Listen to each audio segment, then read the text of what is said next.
Good evening, and welcome to another one of my episodes of A Verse a Day Keeps Islam Away. Before we start, today's subject is going to be extremely disturbing. It's disgusting. It will infuriate a lot of people. However, I will be giving references to every single thing I say today. Now, the references that I'll be using for the most part of today's episode is from As-Sirah, As-Sunnah. As you know, Islam is composed of several components. You have Al-Quran, you have Al-Hadith, the sayings, the narrations, and then you have As-Sunnah, Al-Sirah, which is the path, the way that Mohammed, the Prophet Mohammed, had lived his life, the path which he has taken, and like the name, the Sunni Muslims, that is the path that they ought to follow. Now, I understand, and there's going to be a lot of issues with this video because a lot of these references are actually being disputed every single day.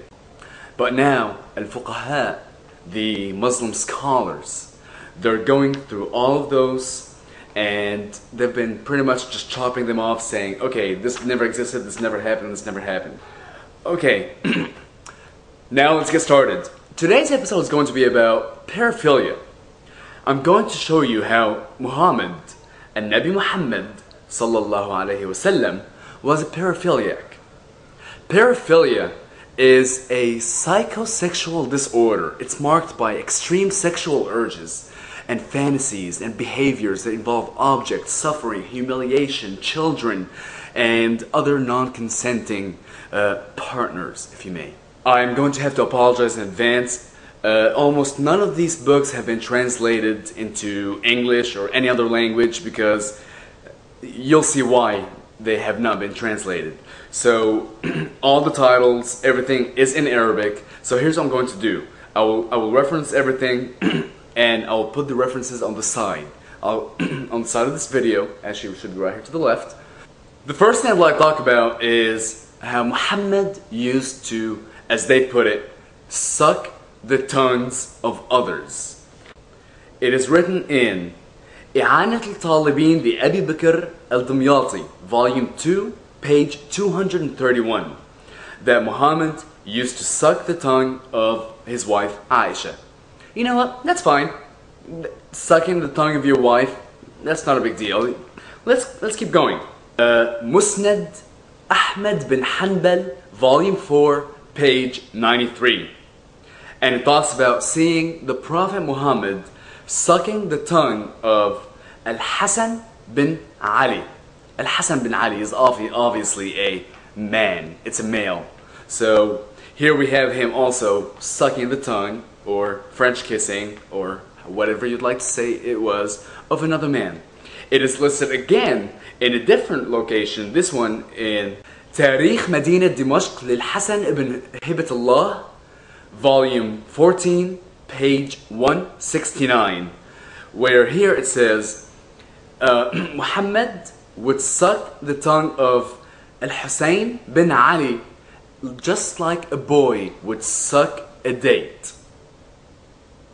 فيض القدير للمناوي, Volume 5, page 249. Here it talks about Muhammad, where he would suck the tongues of those who were halal to him, his women, and those obviously whom his right hand possessed. But also it talks about him sucking the tongue of his daughter Fatima. Moving on to the next topic. Boobies. Breasts.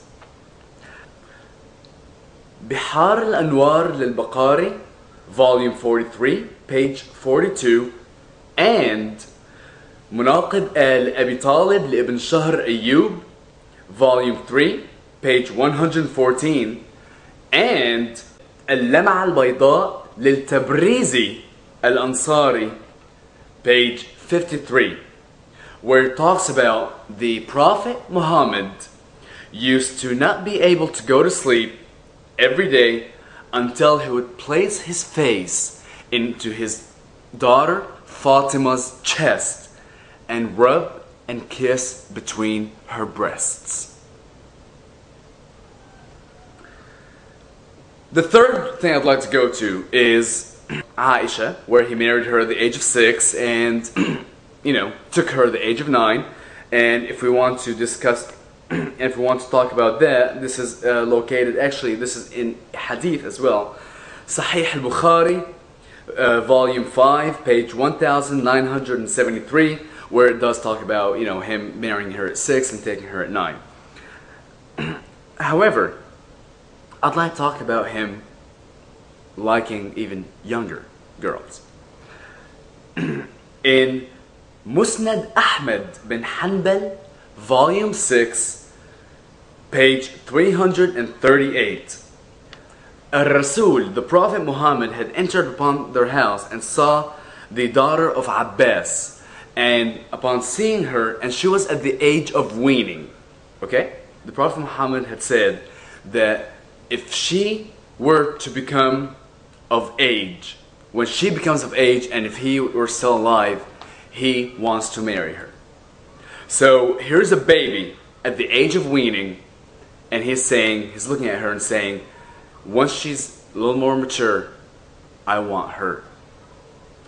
Moving on to the next one is مجمع زوائد للهيثمي, volume 4, page 276.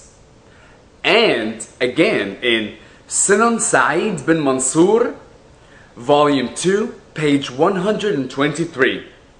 And it talks about Muhammad having a concubine who had a daughter at the age of weaning. He once picked up this girl who was naked, and as he held her in his arms, he realized there was a desire, a lust within him.